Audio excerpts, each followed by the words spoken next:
Hi folks, welcome back to our Skills for Life course. Today we're talking about being outdoors and some of the first aid things that we might need to deal with. I've written a little list on the wall here, and the first thing on it, ticks. Ticks are small insects that can cause us problems because they carry diseases. They carry Lyme disease and tick-borne encephalitis. This is something which we should be aware of, particularly in ourselves. Doing a nightly check on whether we've had a tick bite is good practice. All we do is check ourselves over, and what we're feeling for is anything that feels like a bit of a scab, but actually when you take a closer look you realise that it's a little insect. In a first aid kit you will find the tick removal devices. And it's very easy to remove the tick just by putting the claw of the device in position. There's two different sizes, if you can see that.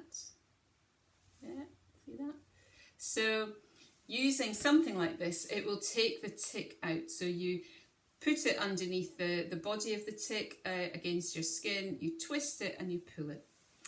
Just make sure that you take a note of the fact that you've had a tick bite. Let somebody know, maybe your supervisor would be a good idea.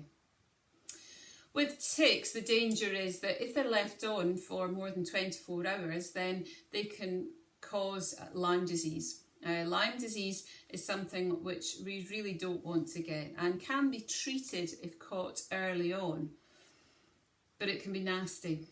So, how do we know we've got Lyme disease? Well, first of all, you've been bitten by a tick. Second of all, you get a rash which is like a bull's eye. Phone the doctor, make an appointment, get antibiotics, and that should be the end of it if you catch it quickly. I will provide you with a link to the tick awareness, the Lyme disease awareness site, and I would like you to write that up in your journal so that you have really good knowledge about this, because you're the person who's most likely to come across a tick on your body. Nobody else is going to be examining you for ticks. Most of us will get blisters at some point. We know we're getting a blister when we can feel that rubbing on usually our foot, usually around the toes or the heel. Just stop and get something on it quickly. We usually put something like a zinc oxide tape in the first aid kit or a plaster. What you're doing is creating a barrier between the skin and the boot. If it gets more serious than that, then you've got an open wound and you need to keep it clean and dress it. And keeping a wound clean on the foot can be quite difficult on expedition. So just do the very best that you can. At the end of the day, you can ask a supervisor to have a look at it and maybe give you some advice on how to dress it. Hypothermia is where the body gets very cold, and this can happen quite quickly.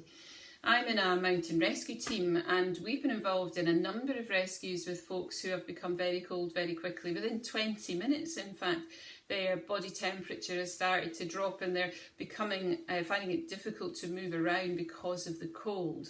So it's something that you really want to get onto very quickly. How do you know somebody is getting cold? Well, you shiver. You see that in everyday life. We've all been cold. It's when somebody is shivering and they're not able to warm themselves up. Shivering is just the body's way of responding to cold by warming itself up. When that's not effective, then we need to intervene. A good way to do that is just to make sure that you stop, maybe get into a shelter. So get yourselves out of the weather, and that person should get their wet clothes off and put dry clothes on, particularly dry clothes next to the skin. Woolly hat on, something around the neck. Think where those blood vessels are here.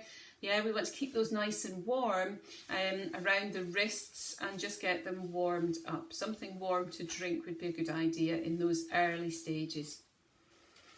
If somebody is becoming hypothermic in the next stages, then they start to become a bit confused and a bit disorientated. Now, we know from our vital signs jigsaw puzzle that if somebody is losing their consciousness, if they don't know who they are, where they are and what's going on, then they're big sick, and that's what's happening here. The casualties becoming big sick. and particularly if they stop shivering. So understand when hypothermia becomes a real problem, when your casualty stops shivering and when your casualty becomes lacking in consciousness, when they're getting confused. Stop, get warmed up and make some decisions about getting help.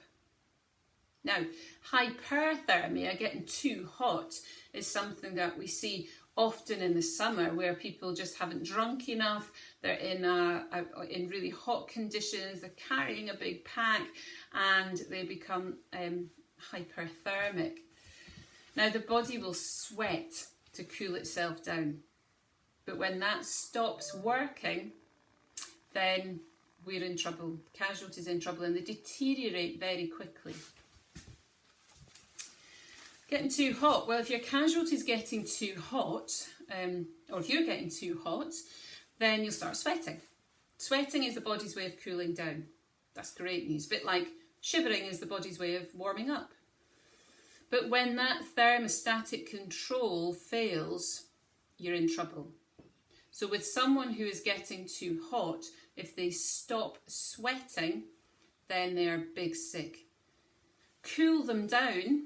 Yeah, you can, get that buff again that we talked about in the burn session, soak it in water, put it on their head, cool them down, but they will need to go to hospital.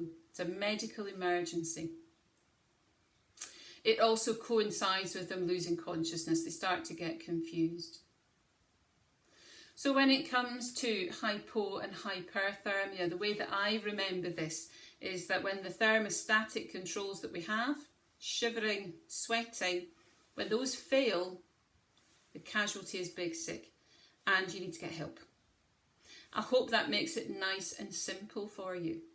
In this session, we've looked at tics, we've looked at blisters, and we've looked at hypo and hyperthermia. I want you to write about those in your journal, please. I'm going to send you a couple of clips as I've done along the way, and I want you to do some research into that. There's a really interesting clip that I'm going to send you about a skier who survived hypothermia. It's a fascinating clip, and I hope that you get time to watch that. Share this with the people that you live with, and I hope that in watching this it finds you safe and well. We'll catch up with you next week as we draw to the end of this course, the Life Skills course. Thank you.